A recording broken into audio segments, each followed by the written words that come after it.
RMN Drama presents Kini ang akong suliran. Sa bugtong tuyo nga kami makaalagad kaninyo. Among gituyo pagmugna kining maong tulumanon nga pagatambagan nila ni Dr. ni Elaine Bathan nga mutabang sa pag-iway sa mga gumunhap ug kalibo nga inyong gihambin ilabi na sa punto legal. Kinisab si Dr. Rene Obra ang kaabag sa inyong suliran. Kini ang akong suliran. Kini ang akong suliran. Sa atong pagkaymugso ng kalibutan, gikalawaan at ang daan sa atong suliran. Ang suliran mo'y kabahin sa itong inadlang panginabuhian. Aba na doon ay suliran nga dili mo mapasan nga ikaw ra. Nagkinahanglan kag katabang aron sa pagsulbad ni ini. Nagkinahanglan kag kahayag na mo'y mulamdag sa imong unahuna. Ug tungod ni ini, natawag kining atong tulumanon nga naguluhan. Kini ang akong suliran. Kini ang akong suliran. Mga minugbong duwa nga matapos lang sa usa ka hugna. Mga kinutlog gikan sa mga suwat sa mga minahal namong tigpaminaw. Busa kung aduna kamoy suliran nga naggumon karon sa inyong galamhan. Suwata ka na og ipadala ning atong tulumanon. Kini ang akong suliran. Aron kabuhatan ka na og duwa sa kahanginan og pagatambagan sa mga bulawanang hunahuna. Kini ang akong suliran. Kini ang akong suliran.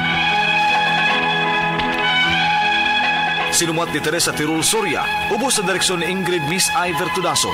Dalit kaninyo sa RMN Drama.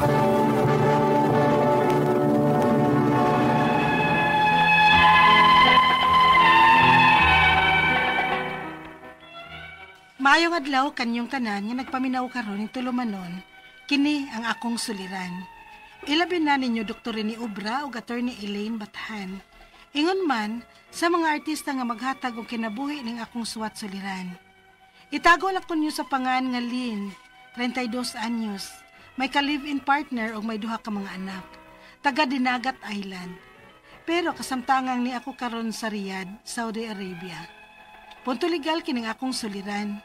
Kabahin kini sa utang sa akong ka-live-in ug sa iyang asawa dihang sila pa. 2019 pagod mi nga nagkita ning akong ka-live-in. Aron inyo hisayran, ingon ini ang mga panghitabo.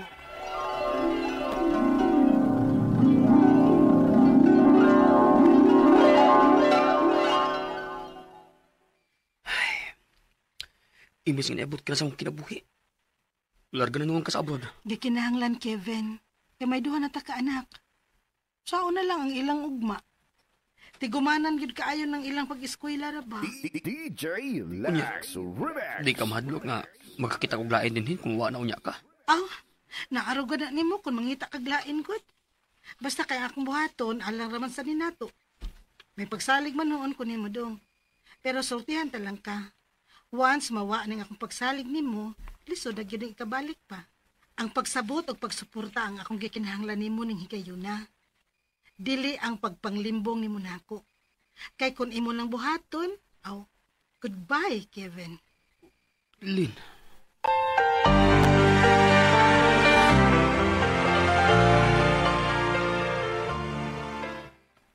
Aguroy, magkauli na sila siyang asawa. Ma, punan sa nimo ang akong kabalaka, oy. Oy, kaysay nasayod. Ni arasab gud ng iyang asawa din his ato. Ma, may pagsalig ko ni Kevin. O gawas pa. Hagbay na nga, wa na sila siyang asawa, uy.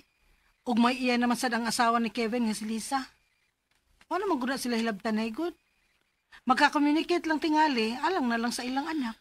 Ay, nga no, basang magpakisi-kisi ka mangyug larga-largas kawas, eh. Dinhin na lang day unta kas ato manarbaho, gud. Ay ma, kung nani din dugay ang asinso, oy. Mahal pang palitunon. Mo na mo abroad lang jud ko, oy. Lynn.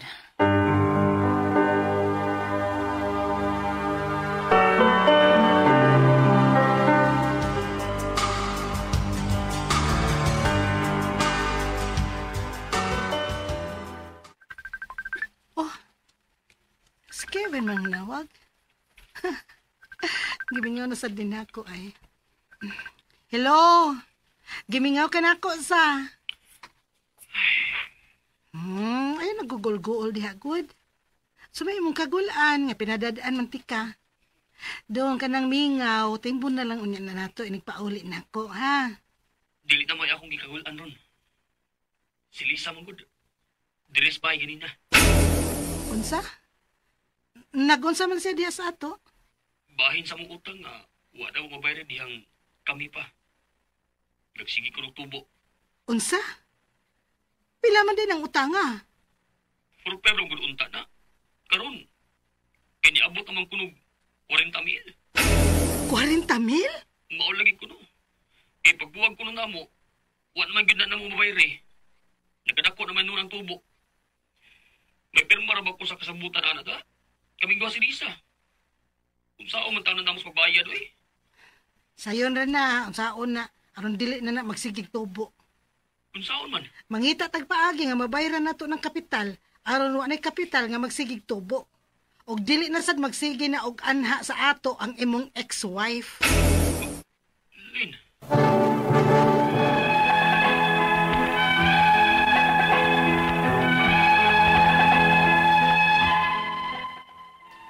Mao lang to'y akong nakitang solusyon aron dili magsigi og tubo ang utang sa akong kalib-in og sa iyang asawa dihang sila pa.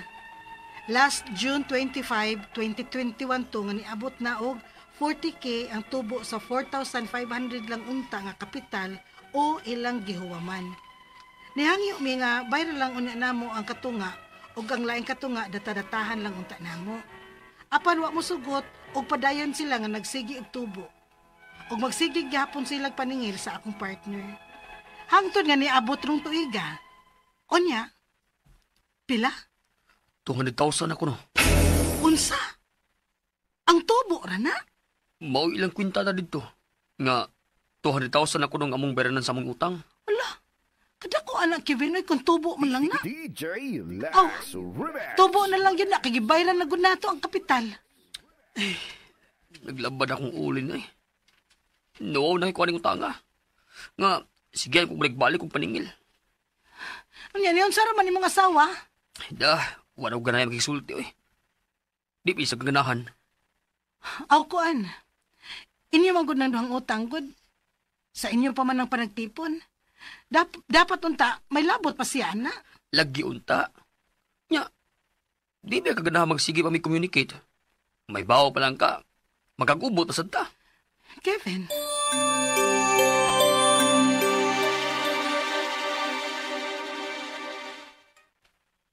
Ay nganong maapil ka man o kaproblema ng utang nga, oy nga wa man kay labot ana. Siyempre ma, kang Kevin baya ng utang. Unya, kami na baya ron.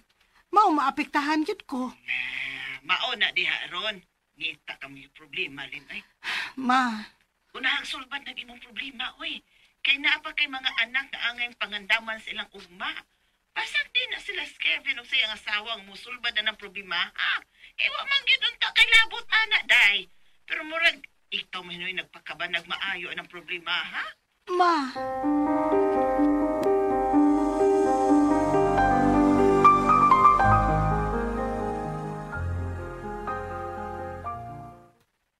Uy, kadako na baan ng kantidara dayo eh? Unya, kagamay raon tas kantidad gaya lang, pawang? Ano mo pa siya na nila bayre? Ay na timing man gud na sa ilang panagbuwag. Mao wa na gyud na nila mabayre. Ani na lang. Kung mangayo kag tambag nako, kay gihudlat na mangha sila nga pabayron jud ana. Haluka po dinyo. Nga naa ba mo'y permit ining inyong pagpautang og kwarta? Ana? Ha?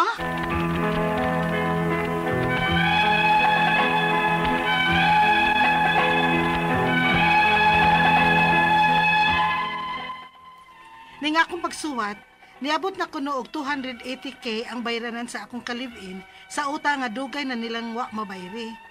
Murag din naman gyud ni mao. Mao midangop na ko ninyo. Ang akong mga pangutana mo kining mosunod. Unang pangutana. Ang utang sa akong live-in partner o sa iyang ex-wife miabot na og 280K gikan sa 4,500 nga kapital o ilang nahuwam. Makatarunganon pabagod ning tubo nga dako naman kaayo. Ikaduhang pangutana, niadtong 2021 gibayra namo ang kapital aron unta dili na sila magtubo. Kay anong tuiga 40K na kuno ang tubo. Makagukod pa ba sila og pabayad sa akong partner anang dako nga ay tubo ron nga human naman og bayad ang kapital? Ikatulong pangutana, dili ko siguro kung may permit ba ning nagpautang og kwarta. Kay murag nagpataka na lang sa nilang padako sa tubo eh. Pwede ba na mo silang i-report aron maimbestigahan? Ikaupat og katapusang pangutana. Sabay ra kuno sa nagduma sila nagpirmahay og dili sa barangay. Legal ba ang ilang pagpinirmahay? Unsa may angay na mong buhaton aron nga mahuman na o masettle na ang maong utang sa akong partner? Asa man mi moduol aron mangayo og tabang? Palihog, tabangi og tambagi ko. Kini ang akong suliran, Lynn. Mayong adlaw mga suking tigpaminaw kini si Attorney Elaine Bathan og guys, ako gihapon akong tingog pagihapon no ang inyong mapaminaw karong adlaw and ako'y muhatag ninyong tambag tubag solusyon kalinawan sa inyong mga pangutana og mga problemang may punto legal. Ang mga medical ay kabalaka haroso nagtubag ni Dr. Obra inigbalik niya di mag-uol mo na padayon ta ipadala ang inyong suwat sa suliran_612@yahoo.com or sa atuang Facebook account nga kiniyang akong suliran official writers page. Pwede sad atong ipadala sa 3rd floor Jose R. Martinez Building, Osmeña Boulevard, Cebu City. Kumusta ato ang mga sukintig paminaw, guys? How are you today? How did you wake up? Nag-thank you ba mo nga nakamata mo? Or pagmata ninyo gisapot gitopaz, jade, topaz, pearl, topaz, terms mga gipang sapot no? Gisapot ba mo? Ngano man? Unsa man inyong angay kanang kasaputan. Ayaw, dapatang mapasalamatong nakamatata kay matud pang Dr. Obra ang uban nalimtag pukaw, nimpadayon ning lahos, no? Ang ilang pagkatog ikaw gipukaw pa. Muna, do not complain, be grateful, be thankful. Tanaw sa samin. Kaya ni nato, girl. Laban lang. Let's do this, guys. No, ana lang. Another day. Another one day, usay natay mga problema no ako mo na lang jud ko. Lord, one day at a time. Human ng usa ka adlaw, Lord, salamat Lord nga nakalampas ko aning usa ka adlaw, Lord. No? Ugma na sad. Tabangi na pug ko. Ilabang na pug ko aning adlawa palihog lang. Ana na, ayog kabalaka. No? Unsa may atong kagulan ana, you know, di na makapa bati nato that can always make us stronger. Ha? Greetings to Arlene Dalaget, Maggie Torres, Christopher Canoy, to Juris Ken, Luchi, Compassion Pontillar, also to Fe, Babatio, Ron Lamay. Ingon niya, hello ma'am, attorney, nakita na jud nako imong gwapang naong Mamelin. I'm always listening to your noon airtime popular radio program. I so love popular. Salamat kaayo, no? And you are also popular in our hearts. Kay kamong mga sukintig paminaw namo, ano yung padayon nga paghigugma, pagsuporta mo yung nakapahimo namong pirmi yung number 1 sa kahanginan. Judy Fajardo, so gorgeous, Attorney Elaine. Enjoy your trip and take care always. Kaniming sa post na ako, kay gikan magkukunilarga po sa Portugal, no? Also to Miriam, Chikay Hilado. Hello, Attorney, always. Ming maminaw sa noontime program, kiniyang akong suliran since years. 10 years old ka. Hala. Kay Dr. Libres pa. Sakto, kan Tita Lourdes pa. Paki-shoutout from Bukidnon. Hello, from Bukidnon. Kumusta man mong tanan din ha? And letter sender nato no karong adlaw is Lynn. Gipadani sa kiniyang akong suliran official writers page. Kabahin ni sa utang sa iyang ka-live-in ug sa iyahang asawa katong sila pa. Unya, 2019, pamani silang nagkita aning iyahang ka-live-in. No? Yan, anaday ni mga utang dito, utang diri. No? Sa iyahang, atong, as of pagsuwat niya, kano sa man siya ni suwat? Hala, last year, no? Last year. 280,000 na ang iyahang bayranan sa iyahang ka-live-in kay dugay man na bayran. So una niyang pangutana, ang utang sa akong ka-live-in partner ug sa iyahang ex-wife miabot na og 280,000. Grabiha pod gikan sa 4,500 nga huwam. Wag ni grabiha kadako na mampud. Uy, kapila man ning gipiko-piko. Uy, naabot naman mo kanang asa ani dapita. Makatarunganon bagod ning tubua nga dako raman kaayo murang sobra rasad gyud. Di ko kasabot nganong di mabayran pud ang 4,500 nga paabton pud nimo 280,000 kana murang nanubrara. Di ka ni 45,000 day. 4,500 ra gyud, 4,500 ra gyud kay ako gining gibali-bali. Gitan-aw sad nako ang suwat niya no 4,500 gyud. Unya naabot na og 40,000. Ako man naabot og 280. Kay pilo-pilo compounded siguro ni nga utang ba. Pero of course, no, murang sobra ra. Nga I don't think nganong mo bayad ko 200 nahilom ko. Nganong mo bayad ko 280 sa utang na ko nga 4,500 ra, no? Murag dili makatarungan. That's what you call sa balaod na tong unconscionable. Murang nang hinubra ra nga sobra ra kabugat on the part sa ato ang gipaninglan nga sa kabugat na di na makiangayon, di na makatarunganon. Ikaduhang pangutana ni adtong 2021 gibayran na mo ang kapital aron unta dili na sila magtubo kay anang tuiga 40,000 na kuno ang tubo. Grabe pod. Makagukod pa ba sila og pagbayad sa akong partner anang dako nga tubo ron nga humanaman og bayad ang kapital? To me, stop. Kung 4,500 ni tinuod nga nakabayad ka atong 40,000 ang imong giingon, adto na lang mo sa korte to annul and seek nga ipa-declare ni mo ba nga nakabayad na mong utang, marang satisfaction of debt, no? And kay on the ground nga unconscionable na kaayo ang ilahang paggukod. Uy, unggo ka mo nalagi sa ligan siyang negosyo siyang pagpautang na unsa. Di na pwede. Ikatulong pangutana, di ko siguro kung may permit ba ning ilahang pagpautang og kwarta kay murang nagpataka naman lang silang padakog tubo. Pwede ba namo silang i-report aron maimbestigahan? Yeah, I think kay murang nanubra na para nako gyud, murang di na siya within the bounds of commerce, equity, justice, murang namintaha naman ni di na ni mao, no? Basin sindikato na ni pagpangilad na pud ni murang ayaw pud, no? Magnegosyo ta, papautang di man na bati, okay ra man na, pero ayaw pud pagpalabi, no? Naglisod nang bubito nang nangutang kay way kwarta, unya imo na hinuong ipiton, samot na gyud nang mahimong di makabayad nimo.